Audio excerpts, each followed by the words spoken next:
आपल्यापुढे जे भारूड सादर करणार आहोत ते आगळं वेगळं भारूड पिंगळा. वास्तविक पता पिंगळा जो असतो ना हा वासुदेव येण्याच्या आधी म्हणजे ब्रह्ममुहूर्ताच्या आधी हा तेव्हा येत असतो.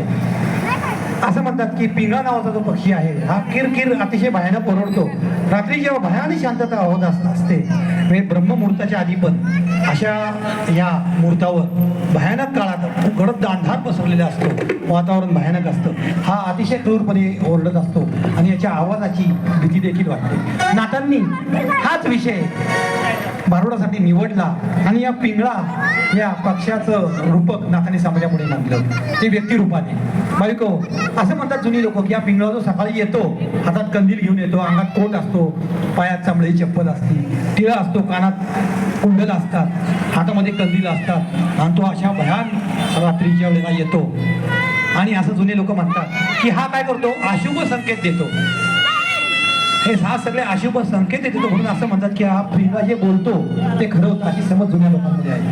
हेच रूपक नाथांनी हे रूप नाथांना भावलं आणि त्यांनी पिंगळा हे भारुडाची निर्मिती केली.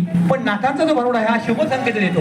पाहूया हा पिंगळा आज आपल्याला काय शुभ संकेत देत आहे. सादर करत आहोत भारुड पिंगळा. सादर करीत आहेत दादू गायकवाड.